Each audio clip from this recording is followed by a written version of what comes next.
Oke, nama saya Kartika Widyasari dengan NIM 200261206, dokter muda bagian KSM Anestesiologi dan Terapi Intensif FK Unut RSUP Sanglah Denpasar periode 04 Oktober sampai 14 November 2021. Di sini saya akan memberikan materi terkait dengan perioperatif medicine. Nah, sebelumnya apa sih operatif medicine? Operatif medicine ini merupakan suatu perawatan pasien yang dimulai dari persiapan sebelum operasi, saat operasi, sampai kita memantau kondisi pasien sampai pada kondisi pasien pulih sepenuhnya pasca operasi. Jadi bagian dari perioperatif medicine ini bisa terbagi dari preoperatif, intraoperatif, dan juga postoperatif. Baiklah, adalah dari operatif. Apa sih yang harus kita persiapkan dari persiapan sebelum operasi? Di sini kita mempersiapkan pasien dengan cara kita mengetahui kondisi pasien dari anamnesis menggunakan Secret Seven, Basic Four, dan juga ada ampel.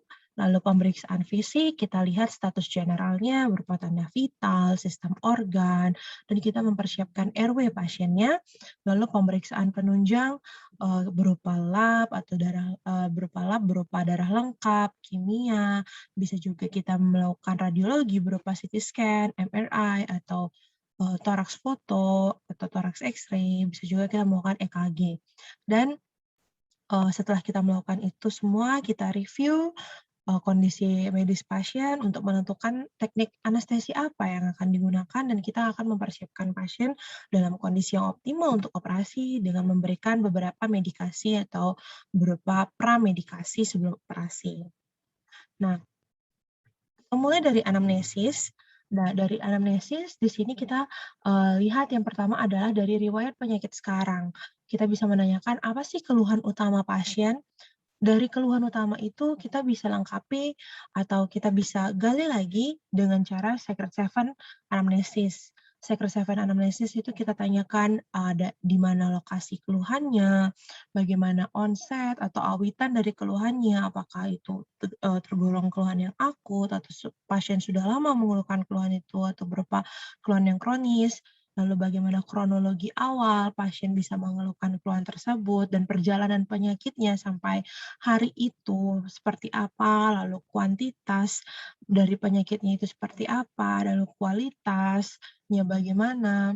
Kita juga bisa mempertanyakan apa sih faktor yang memperberat suatu keluhan utama yang tadi, dan bagaimana sih pasien memperingan keluhannya, apakah pasien sudah melakukan sesuatu atau keluhannya dirasakan ringan saat pasien melakukan aktivitas tertentu, misalnya saat pasien istirahat atau saat pasien tidur.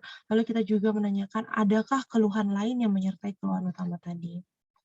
Lalu kita juga menanyakan bagaimana riwayat penyakit terdahulu pasien. Nah, riwayat penyakit terdahulu pasien ini, apakah pasien pernah mengalami keluhan yang sama atau penyakit yang sama sebelumnya, atau kita juga bisa menanyakan apakah pasien memiliki penyakit penyerta atau penyakit sistemik seperti hipertensi, diabetes mellitus, ada penyakit gangguan ginjal, jantung, asma, ataukah pasien pernah kejang atau pasien pernah mengalami penyakit infeksi sebelumnya. Kita juga bisa menanyakan riwayat pengobatan pasiennya, riwayat alergi dari pasien tersebut, dan tidak lupa kita menanyakan riwayat operasi. Riwayat operasi dari pasien tersebut, apakah pasien pernah dioperasi, jenis operasi saat pasien itu apa, jenis anestesi saat pasien pernah dioperasi itu menggunakan anestesi apa, kapan dan di mana operasi dilakukan, serta adakah efek samping dari obat-obatan pasca anestesi saat pasien pernah dioperasi sebelumnya. Kita juga penting menanyakan apakah pasien memiliki riwayat kongenital atau bawaan. Lalu kita juga menggali dari riwayat penyakit keluarga. Nah, dari riwayat penyakit keluarga kita mengetahui apakah di keluarga pasien ada yang memiliki keluhan yang sama. Kita juga bisa menanyakan riwayat penyakit sistemik pada keluarga seperti hipertensi, diabetes mellitus, dan lain-lain. Karena riwayat penyakit sistemik ini penting. Mungkin sekarang pasien belum mungkin saat ini pasien belum mengalami pasien tidak memiliki penyakit sistemik, namun, jikalau di keluarganya ada yang mengalami salah satu penyakit sistemik ini, maka kemungkinan, pasien akan mengalami satu penyakit sistemik yang sama, itu kan, bisa terjadi, maka itu penting untuk ditanyakan. Lalu kita juga menanyakan apakah ada riwayat atopi atau alergi pada keluarga, kita juga bisa menanyakan apakah pada keluarga pasien ada penyakit herediter seperti porfiria atau hipertermia maligna. Nah, kita juga menanyakan apakah pasien termasuk, populasi khusus, misalnya seperti Jehovah Witness. Lalu selanjutnya adalah, eee, untuk, mengetahui riwayat sosial pasien. Kita bisa tanyakan dari, tumbuh kembang pasien, dari pasien bayi, bagaimana pasien lahir, bagaimana pasien tumbuh kembang, seperti kapan mulai berjalan, kapan mulai bisa membaca. Lalu kita juga menanyakan apakah pekerjaan pasien, kegiatan kesehariannya seperti apa, lalu lalu pasien bertempat tinggal di mana, lingkungan tempat tinggalnya seperti apa, lingkungan pekerjaan seperti apa, lalu kita juga bisa mengetahui apakah pasien, memiliki stresor dari lingkungan-lingkungan tersebut. Kita juga menanyakan kebiasaan-kebiasaan khusus pasien. Kebiasaan khusus seperti apakah pasien merokok, apakah pasien, pernah mengkonsumsi atau sedang mengkonsumsi alkohol, apakah pasien juga memiliki ketergantungan obat dengan obat-obatan tertentu atau pernah mengkonsumsi narkotika atau obat-obatan terlarang. Kita juga menanyakan bagaimana status pernikahan pasien, apakah pasien sudah pernah hamil untuk, perempuan. Untuk anamnesis selanjutnya itu bisa, ada singkatannya itu AMPEL, terdiri dari alergi, medikasi, past illness, last meal, dan environment. Yang mana dari AMPEL ini sebenarnya bisa kita gali dari, Circle 7 dan Basic 4 tadi. Nah, untuk last meal, perhatian kita di sini adalah last meal. Nah, last meal ini kita tanyakan, kapan pasien makan atau minum terakhir? Sebelum operasi, lalu jenis makanan atau minuman terakhir yang pasien makan apa, dan jumlah makanannya bagaimana. Karena untuk mempersiapkan, eee, untuk mempersiapkan pasien dalam kondisi yang optimal untuk melakukan operasi, di sini ada, beberapa rekomendasi puasa untuk persiapan pasien sebelum operasi. Yang mana kalau, pada waktu 8 jam sebelum operasi, pasien dibolehkan untuk makan atau minum yang diinginkan. Pada waktu 6 jam sebelum operasi, pasien disarankan untuk hanya memakan makanan ringan dan juga clear liquids dan, boleh meminum susu tapi susu non-ASI. Pada 4 jam sebelum operasi, hanya boleh meminum ASI untuk bayi, dan 2 jam sebelum operasi, hanya clear liquids, dan selama 2 jam sebelum operasi tidak ada makanan atau minuman yang boleh masuk ke dalam tubuh pasien. Nah, di sini, ada perhatian khusus, ada tanda bintang dan juga tanda petik, yang mana, pada 6 jam, 4 jam, dan 2 jam ini, itu, boleh dilakukan hanya pada pasien yang tidak memiliki risiko perlambatan pengosongan isi lambung, yang mana pasien yang berisiko di sini itu adalah pasien yang obesitas, pasien yang menderita diabetes mellitus, pasien hamil, pasien dengan riwayat reflux isi lambung, pasien dengan terapi analgesik opiat, dan kondisi yang berkaitan dengan lambung. Lalu yang dimaksud dari, clear liquids di sini adalah berupa air, minuman berkarbonasi, kopi atau teh, tapi tehnya adalah tanpa susu, dan yang mana, yang termasuk dari bukan clear liquids itu adalah jus, susu, kopi, teh dengan susu, dan juga susu formula dan minuman yang mengandung alkohol. Nah, setelah kita melakukan anamnesis yang lengkap tadi, selanjutnya kita akan melakukan pemeriksaan fisik. Di sini ada pemeriksaan fisik umum, kita cek berapa berat badannya, berapa tinggi badan pasien, bagaimana BMI-nya, karena di sini penting, untuk kita menghitung, bagaimana kemungkinan pasien blood loss nanti, kita juga penting untuk menghitung, untuk terapi cairannya, bagaimana dosis-dosisnya, lalu berapa banyak yang kita perlukan. Di sini juga kita mencari tanda-tanda vital basal sebelum operasi, berapa tekanan darahnya, berapa nadinya. Nadinya itu jangan lupa kita cek berapa kali per menit, regular dan apakah apakah nadinya regular atau irregular. Lalu kita juga evaluasi bagaimana kuat angkat nadinya, lalu kita juga cek respiration rate-nya, berapa kali per menit, jenisnya bagaimana, dan, apakah torakoabdominal, apakah abdominal torako, lalu kita lihat juga polanya, apakah pola napasnya regular atau irregular. Lalu kita juga cek suhu tubuh pasien sebelum operasi dan kita juga cek saturasi oksigen, SpO2. Nah, kita juga, cek bagaimana skor nyeri pasien, di sini bisa menggunakan NRS atau FAST berupa pain score. Nyerinya juga dicek nyeri dalam kondisi istirahat dan juga nyeri dalam kondisi bergerak. Lalu setelah kita melakukan pemeriksaan fisik tersebut, kita melakukan review sistem organ. Review sistem organ di sini kita menggunakan B6 atau B6. Nah, di sini ada brain, kita cek bagaimana kondisi sistem saraf pusatnya atau sistem saraf keseluruhannya, lalu ada blood, sistem kardiovaskular, ada breath, itu adalah sistem respirasi, ada bowel, itu dari pemeriksaan abdomen atau sistem digestif, dan ada bladder dari sistem urogenital, dan ada bone dari sistem muskuloskeletal. Kita bahas satu-satu, dari brain terlebih dahulu, sistem saraf pusat, kita cek bagaimana kesadaran pasien. Di sini kita bisa menggunakan BCS atau Breast Glucose Scale.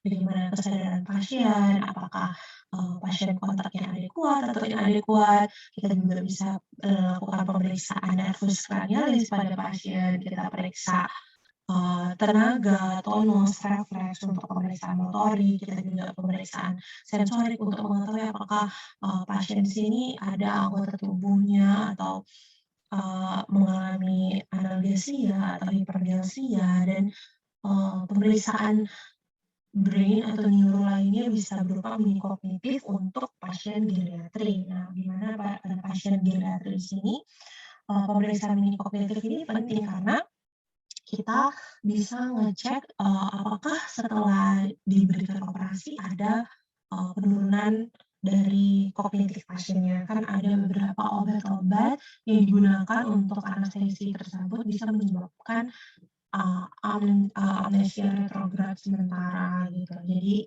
untuk memantau apakah ada pada pre-op bagaimana dan pada post-op bagaimana, apakah ada penurunan kognitif atau kognitifnya masih sama dan baik-baik saja. Itu akan menjadi, perhatian kita juga, pada kondisi pasien, utamanya pada, kondisi geriatri. Lalu selanjutnya ada dari blood atau sistem kardiovaskularnya. Pertama, kita cek dari inspeksi, kita lihat keseimbangan dada, itu kordisnya, pulsusnya bagaimana, pulsus ikut kordisnya ya, gerakan, yang mana iktus, kordis itu merupakan pulsus yang terlihat sebagai gerakan apeks menyentuh dinding dada saat sistolik pada interkostal kelima di sebelah medial linea midclavicularis sinistra. Nah, pada orang normal bisa terlihat, namun, terlihat samar-samar, biasanya terlihat pada, namun, hanya pada namun, mungkin, bisa terlihatnya itu lebih jelas kalau pada pasien yang kurus. Tapi, normalnya bisa terlihat cuman, tidak terlalu keras gitu. Jadi kalau terlihatnya benar-benar sangat berdenyut, kita harus curigai di sana apakah ada pergeseran jantung. Lalu setelah inspeksi, kita cek juga palpasinya.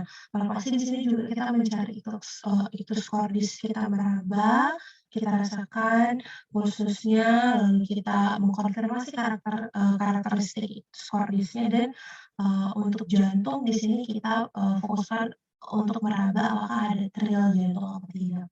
Lalu setelah palpasi kita lakukan perkusi untuk menentukan batas-batas jantung dan kita lakukan auskultasi untuk mendengarkan suara jantung 1 dan suara jantung 2. untuk mengevaluasi apakah ada terdengar suara abnormal seperti galap atau murmur, dan juga kita mendengarkan pola atau regularitas suara jantungnya.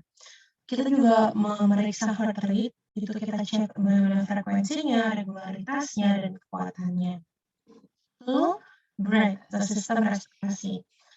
Pertama, kita lakukan inspeksi dari bentuk dada, kesimetrisan gerak dada, dan apakah ada kelainan-kelainan tertentu pada toraks. Lalu kita palpasi untuk melihat bagaimana untuk melihat frenitus taktilnya dan untuk mengetahui apakah ada krepitasi. Lalu kita cek perkusinya untuk menilai adakah perubahan suara perkusi sonor pada lapang paru seperti suara redup, jikalau ada efusi pleura atau suara tumpul, jika ada massa pada paru-parunya. Lalu kita lakukan auskultasi. Auskultasi di sini adalah untuk mengevaluasi apakah ada suara nafas tambahan seperti rongki, wheezing, dan suara vesikular, dan kita evaluasi bagaimana suara vesikular parunya. Kita juga bisa melakukan Sabras test dan kita juga harus mengecek saturasi oksigen pada pasien ini. Lalu selanjutnya B yang selanjutnya adalah bowel atau review dari sistem digestifnya. Kita lakukan pemeriksaan dari inspeksi, kita perhatikan bagaimana dinding kulit abdomennya, bagaimana bentuknya, apakah ada pulsasi abnormal pada abdomennya, lalu selanjutnya kita melakukan auskultasi. Auskultasi di sini untuk mendengarkan suara bising usus, kita untuk melihat bagaimana karakter bisingnya, frekuensinya, yang mana untuk suara bising usus normal itu adalah 5 sampai 34 kali per menit. Lalu kita lakukan perkusi untuk mengetahui batas hati, batas lien, untuk melihat apakah adanya asites pada abdomen pasien, untuk menilai apakah ada benda padat, ada massa, dan udara bebas di perut serta usus. Lalu selanjutnya kita melakukan palpasi hati, palpasi lien, palpasi ginjal, nyeri ketok, dan palpasi aorta abdominis. Lalu kita menilai kemungkinan adanya asites dan beberapa pemeriksaan khusus pada stomach, seperti McBurney, rebound tenderness, Rovsing, psoas, obturator sign, dan juga bisa Murphy sign, atau pemeriksaan khusus lainnya. Lalu selanjutnya adalah bladder, sistem urogenital.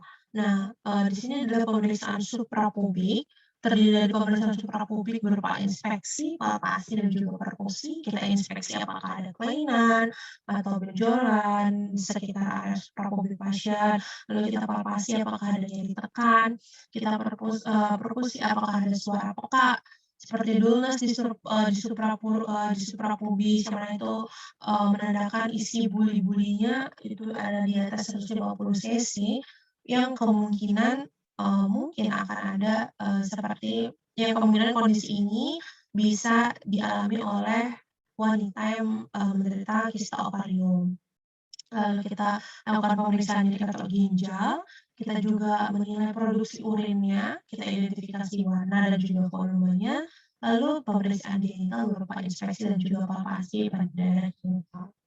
Selanjutnya adalah bone, dari sistem muskuloskeletalnya, kita lakukan pemeriksaan look, feel, dan move.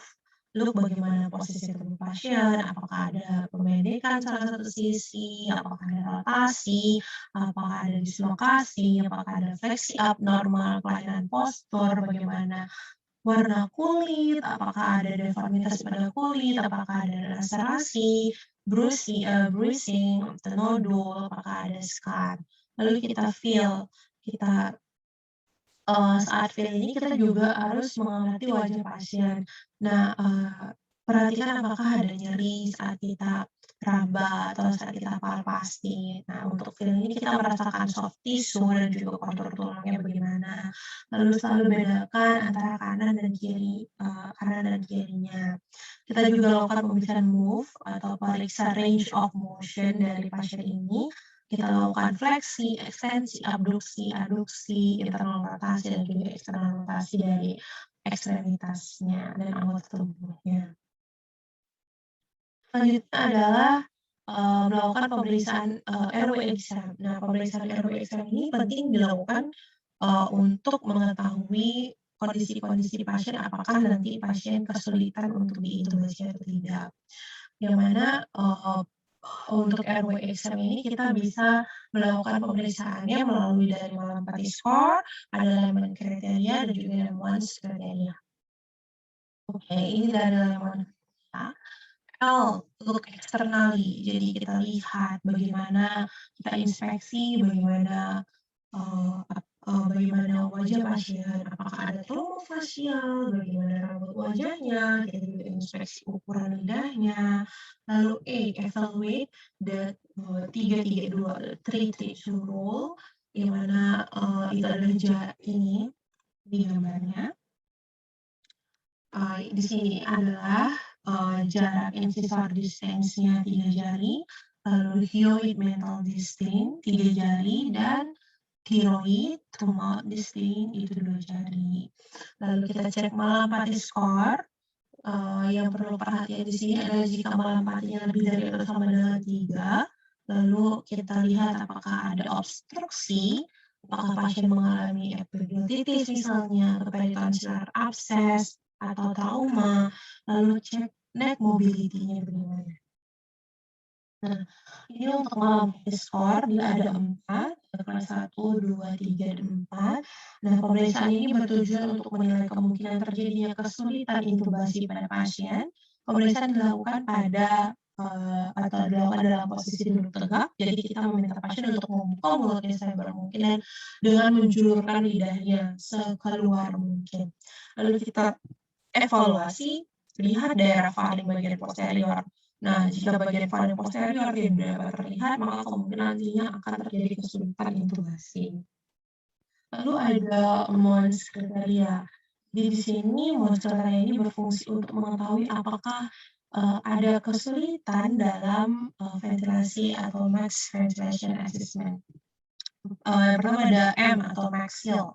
Dari max seal ini kita evaluasi dari kemungkinan kesusahan untuk pemasangan sungkup, kita juga evaluasi ukuran berapa sih sungkup yang bisa digunakan oleh pasien. Lalu kita lihat apakah pasiennya itu ada obes atau memungkinkan dia menderita adanya upper airway obstruction, kita bisa lihat dari BMI pasiennya. Lalu A-nya adalah age, yang menjadi perhatian di sini adalah jika umurnya lebih dari 55 tahun, dan N itu no teeth, kita evaluasi gigi pasien, apakah pasien ada gigi palsu, atau giginya keropos, atau berapa jumlah gigi dan gigi pasien juga itu penting. Lalu selanjutnya ada stiff lung atau snoring. Nah, stiff lung atau snoring ini kita lebih bisa tanya ke penunggu pasiennya atau ke pasiennya juga bisa kita tanyakan, eee, pernah nggak sih, pasien itu dikeluhkan sama teman-temannya lah atau sama keluarganya saat tidur itu ngorok atau, pernah nggak sih pasien itu terbangun tiba-tiba karena mimpi buruk gitu. Karena terbangun karena mimpi buruk itu, bisa terjadi eee karena pasien itu, kesulitan bernapas atau terlalu banyak CO2, jadi, tubuh kita itu meregulasi sedemikian rupa eee, sehingga membuat kita terbangun sendiri karena mimpi buruk tersebut. Lalu, selanjutnya ada pemeriksaan penunjang. Setelah kita melakukan pemeriksaan anamnesis, kita melakukan pemeriksaan fisik, di sini juga kita bisa melakukan pemeriksaan penunjang. Pemeriksaan penunjang ini untuk mengetahui keadaan lebih lanjut pasien. Untuk pemeriksaan penunjang yang bisa dilakukan bisa darah lengkap atau labnya berupa darah lengkap, dan juga pemeriksaan kimia. Darah lengkapnya kita untuk mengevaluasi WBC pasiennya, hemoglobin, hematokrit, dan juga platelet pasien. Kimia kita bisa cek fungsi hati, SBOT, SGBT pasien, fungsi ginjal dari Bund dan SC, penilaian elektrolit pasien, dan penilaian gula darah pasien. Lalu radiologi, jika diperlukan kita bisa melakukan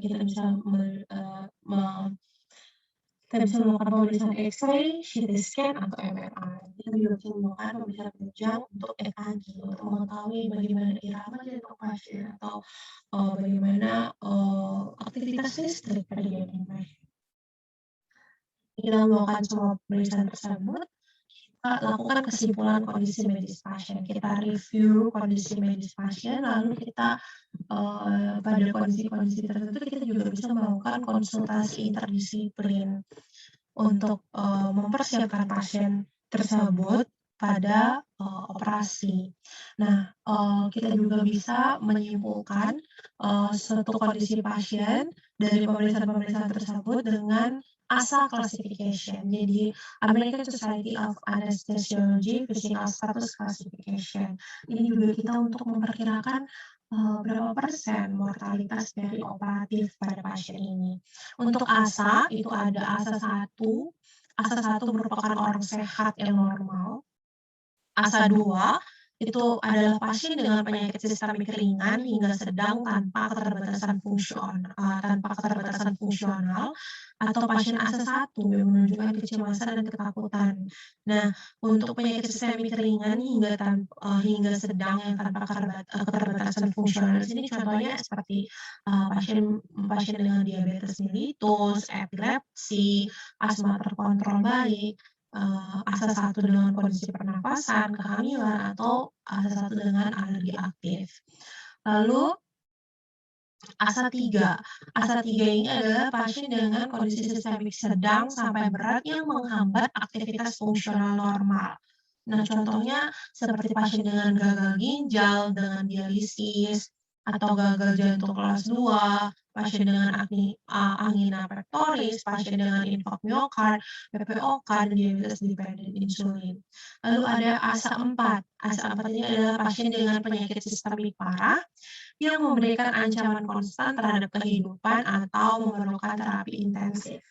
Contohnya adalah pada pasien dengan myocard infark akut dalam 6 bulan terakhir, pasien dengan gagal nafas dengan ventilator, pasien angina pectoris tidak stabil, pasien dengan PPOK, dan pasien dengan epilepsi yang tidak terkontrol. Lalu ada ASA 5. ASA 5 di sini adalah pasien yang hampir meninggal dan diperkirakan tidak akan bertahan hidup dalam 24 jam dengan atau tanpa operasi.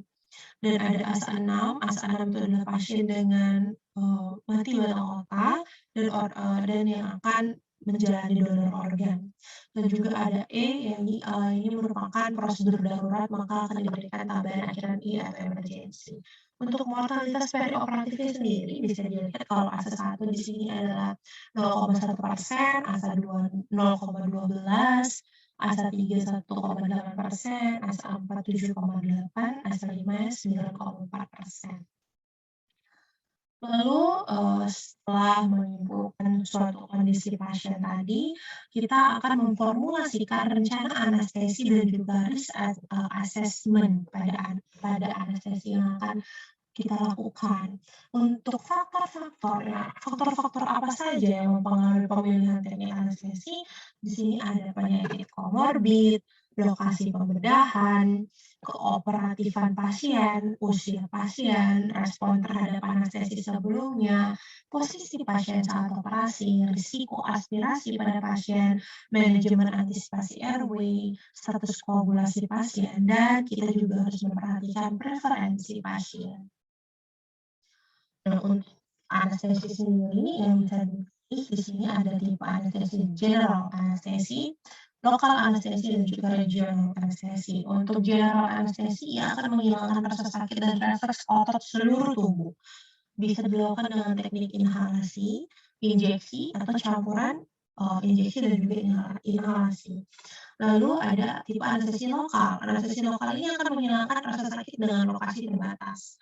Dengan cara blok ion natrium pada saraf perifer, maaf, di sini maksudnya adalah perifer.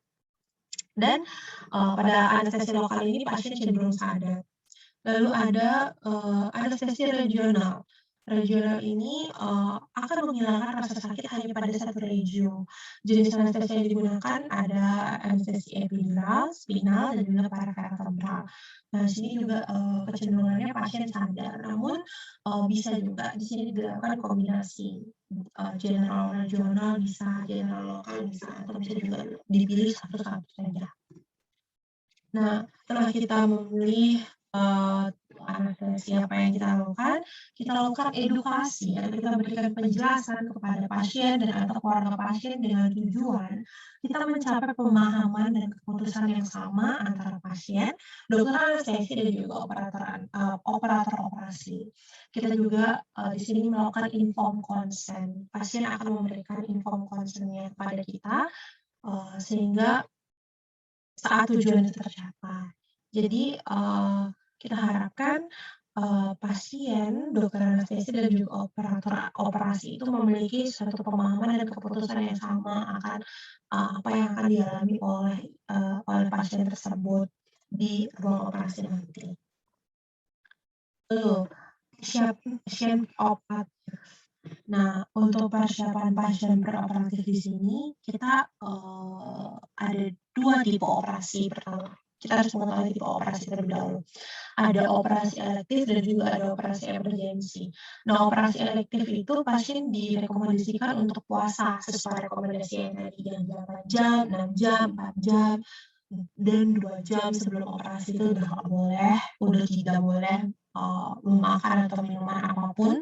Lalu untuk operasi emergensi kita melakukan persiapan fisik dan juga farmakologis, pasien supaya optimal, dilakukan operasinya. Nah, persiapan berupa fisiknya kita bisa lakukan seperti pemasangan NGT, pemasangan kateter urin sebelum induksi, farmakologisnya seperti persiapan premedikasi, dan pemeriksaan lainnya seperti kita melepas semua aksesoris pada tubuh pasien, lalu kita mencukur jenggot dan juga kumis, eee, yang ada pada wajah pasien. Nah, untuk premedikasi ada beberapa obat-obatan yang digunakan. Yang pertama ada benzodiazepin. Benzodiazepin ini memiliki efek menghilangkan kecemasan dan juga ketakutan. Efeknya ansiolisis, sedasi, dan juga bisa menyebabkan, amnesia retrograd, balik lagi tergantung respon individual masing-masing pasiennya. Untuk obat benzodiazepin ini, contohnya diazepam, lorazepam, dan juga midazolam. Diberikannya secara intramuskular bisa, per oral juga bisa. Lalu untuk, mengatasi nyeri preoperasi kita bisa berikan analgesik opioid, yang mana golongan obat opioid ini menyebabkan efek sedasi tetapi tidak anxiolytic, digunakan secara intravena saat induksi dilakukan dan ada efek sampingnya berupa depresi ventilasi dan juga bisa terjadi mual dan muntah. Contoh dari obat ini adalah fentanyl dan juga morfin. Lalu, ada golongan dari barbiturat ini yang memiliki efek sedasi, bisa juga mengurangi efek mual dan muntah, contohnya adalah pentobarbital oral dan juga intramuskular. Bisa diberikan juga golongan antikolinergik yang mencegah refleks, vagal sebagai antimuskarinik.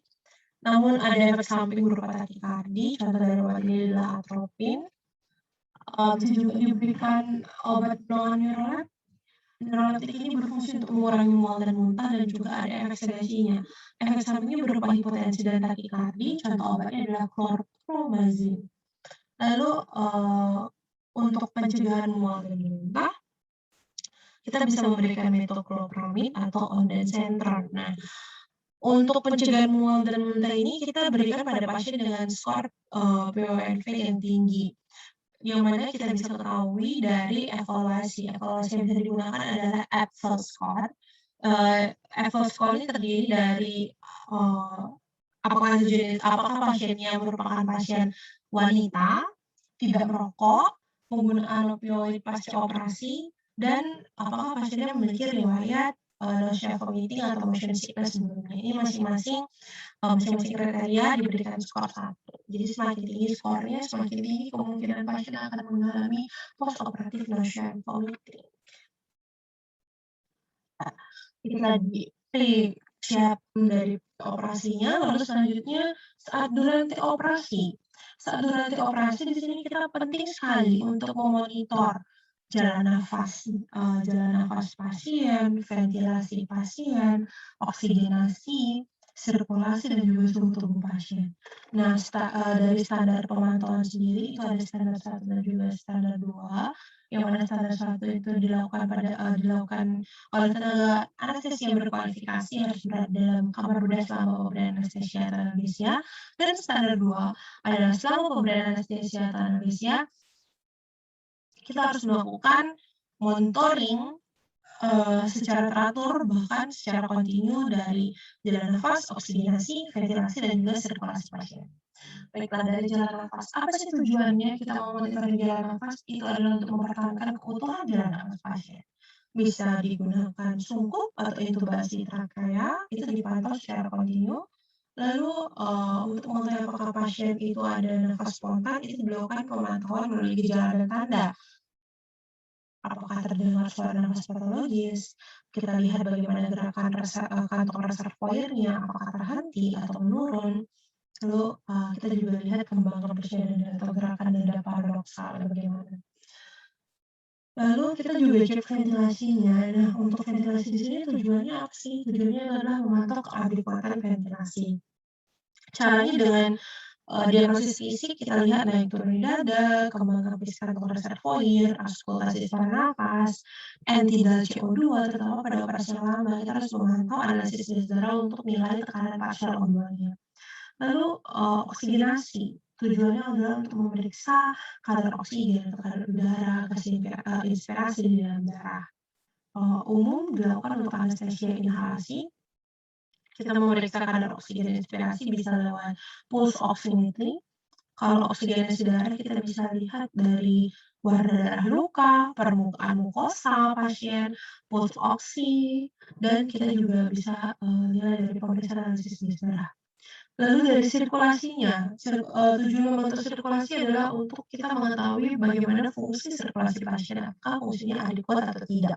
Caranya kita lihat dari denyut nadinya, tekanan darah, EKG, produksi urin, tekanan vena sentral, dengan kalkulasi vena sentral. Kita juga bisa mengevaluasi suhu tubuh atau monitoring suhu tubuh dengan tujuan untuk mempertahankan suhu tubuh. Penilaiannya bisa menggunakan termometer. Ya, preoperatif, operatif, dan post operatif. Pre, intra, post. Post operatif di sini kita lihat dari risiko, kita pantau risiko pasca anestesianya, lalu pemantauan pada recovery room, dan ada skor-skor pemulihan. Untuk risiko pas anestesia kita bagi jadi 3 kelompok, yang mana kelompok 1 ini adalah pasien dengan risiko tinggi mengalami gagal nafas, lalu pada operasi misalnya terjadi gangguan atau goncangan kardiovaskular pasca anestesia. Lalu untuk kelompok 1 ini adalah kelompok pasien yang harus langsung dirawat di unit terapi intensif pasca anestesia atau bedah tanpa menunggu di ruang pemulihan terlebih dahulu. Lalu untuk kelompok 2 ini adalah sebagian besar pasien pasien postoperatif termasuk pada kelompok 2. Nah, tujuannya tujuan dari recovery pada pasien-pasien kelompok 2 ini adalah untuk menjamin pasien secepatnya mampu menjaga keadekuatan respirasinya. Lalu, yang terakhir adalah kelompok 3. Kelompok 3 ini adalah pasien-pasien yang menjalani operasi kecil, singkat, dan bisa melakukan rawat jalan. Kita harus memastikan fungsi respirasinya adekuat, pasien bebas dari rasa kantuk, bebas dari ataksia, nyeri, dan juga kelelahan. Nah, ini adalah recovery room. Apa sih itu recovery room? Recovery room itu merupakan satu ruangan khusus pasca anestesia atau bedah yang berada di kompleks kamar operasi yang dilengkapi dengan tempat tidur khusus, alat pantau, obat atau alat resusitasi, tenaga yang terampil, serta diawasi oleh dokter spesialis bedah dan juga anestesi. Tujuan dari recovery room ini adalah memantau secara kontinu dan mengobati secara cepat dan tepat masalah respirasi dan juga sirkulasi pasien post-operatif, mempertahankan kestabilan sistem respirasi dan juga sirkulasi, memantau perdarahan luka operasi, dan mengatasi atau mengobati masalah nyeri pasca bedah. Untuk pasien-pasien dengan kategori yang tidak perlu dirawat di recovery room ada yang pertama, yaitu pasien yang memiliki analgesia lokal yang kondisinya sudah normal. Lalu yang kedua adalah pasien yang berisiko tinggi tertular infeksi, sedangkan di ruang pulih sendiri tidak ada ruang isolasi. Lalu yang ketiga adalah pasien yang memerlukan terapi intensif. Jadi untuk pasien yang memerlukan terapi intensif ini adalah pasien-pasien yang harus langsung dirawat di ruang ICU. Lalu apa sih yang dievaluasi dari Avirom? Kalau kita evaluasi kesadaran pasien, lalu respirasi pasien bagaimana, sirkulasinya, fungsi ginjal dan saluran kencingnya, fungsi saluran cernanya, aktivitas motorik, suhu tubuh, masalah nyeri, dan juga posisi pasien. Untuk skor-skor pemulihan, ada bernama Alder Score. Bisa dilihat tabelnya. Untuk Alder Scoring, kita cek warna kulitnya, aktivitas motoriknya, kita pantau pernafasan, tekanan darah, dan juga kita pantau kesadaran. Yang mana pasien dapat dipindah ke ruangan atau bangsal jika skor minimalnya itu adalah 8. Nah, pasien akan dipindahkan ke ICU jika skornya kurang dari 8 setelah dirawat selama 2 jam di recovery. Lalu selanjutnya ada Stewart Score. Nah, Stewart Score ini biasanya digunakan pasca anestesi pada anak. Kita lihat kesadarannya, pernapasannya, juga motoriknya. Jika Stewart Score-nya adalah lebih dari atau sama dengan 5, itu boleh keluar dari recovery room. Dan dilihat dari Bromide Score. Bromide Score, bagaimana apakah pasien dapat mengangkat tungkai bawahnya, apakah pasien tidak dapat menekuk lutut tetapi dapat mengangkat kaki, kita lihat apakah pasien dapat tidak dapat mengangkat tungkai bawah tapi masih dapat menekuk lutut, dan apakah pasien tidak dapat mengangkat kaki sama sekali. Nah, pasien itu dapat dipindah ke bangsal jika Bromide Score itu kurang dari 2.